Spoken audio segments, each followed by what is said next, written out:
I'm back day 8 on my carnivore diet to hopefully rid me of SIBO for good, and feeling pretty good, similar to the past couple days. Have energy, feeling good and less bloated, all the same things I've been saying the past couple days.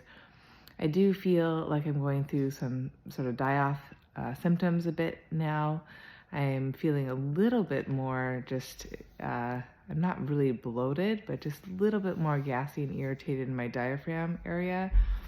And yeah, my stool has still been diarrhea, but I'm noticing just like more like a sandy texture, and I'm wondering if that has something to do with oxalate die-off of just my body like ridding stuff that's been stuck in my colon. I have no idea, but we'll see. We'll see how this plays out.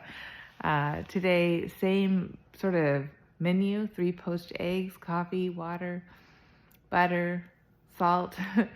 Breakfast, I had the same lunch I had the day before, which was salmon and roast chicken, which I'm not sure I'd mix that again. I'm thinking that might make my stomach upset, mixing the 2 proteins.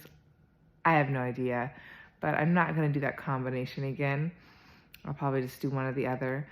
And then this evening I had just some ground beef with some fried eggs, and of course lots of herbal tea and water throughout the day. So yeah, feeling pretty good.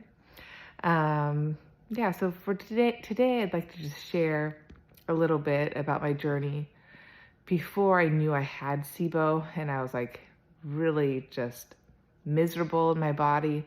This is right after I had like the 2 bouts of food poisoning. I had the big emotional upset with my sister, who just going through a lot of change and transition, moving from Salt Lake to Seattle, and just stress of being a mom of 2 young kids, and 2 and 5 at the time. So a lot going on in my body and my life. And I had a lot of toxicity in my body too, and I wasn't getting better when I would go to see the doctors, and they'd give me tests and I'd be okay. And I also was having a lot of bladder symptoms I mentioned in the past too. After my 2 bouts of food poisoning, I struggled a lot with UTIs.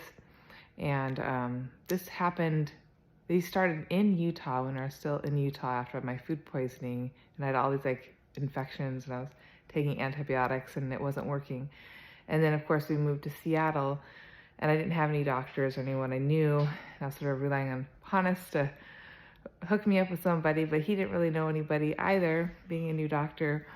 So I was just trying to go to these various doctor's appointments and check other people out, these gynecologists and urologists and gastroenterologists, all these people. And, I wasn't getting that far. They weren't helping me. It could give me much insight. And the only diagnosis I could think of, which I didn't really fit because I had the test and it showed that I didn't have it, but was interstitial cystitis. Interstitial cystitis, I think that's how you spell it. But I remember getting a book about it and reading on it, and it just was basically talking about inflammation and toxicity in your body and how to rid yourself of all the inflammation, all the toxicity in your body. And that's probably when I went really clean in my diet. I remember I gave up all lactose at that point in my life, and I wasn't having a ton of sugar, but I just gave up like honey. I gave up a lot of stuff, and that's when I really changed to strictly vegetables and fruits. And at that time in my life, I sort of demonized a little bit red meat in particular, which is so funny now because that's what I'm eating.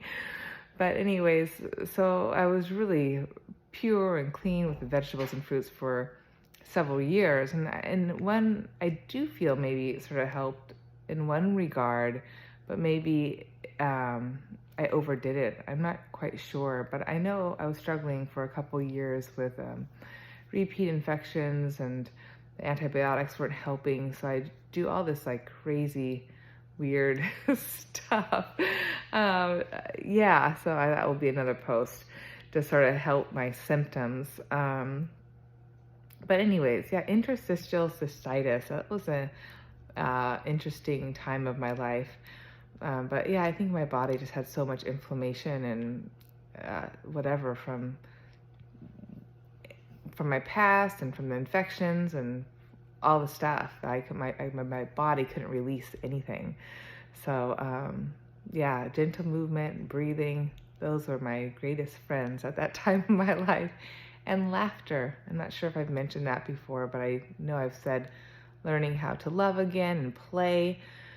That's so important. And, you know, at that time in my life when I was stressed out and my husband was always at work, 2 young kids, and I moved back to Seattle, place, you know, that I came from, you know, it was supposed to be sort of this happy time in my life, but it was just a miserable time. And I really wasn't able, I didn't have much joy, which is so sad because I had joy all around me and I just had to open my eyes up to it. But anyways, I could go on and on. I'll be back tomorrow. So, yay. Have a good night.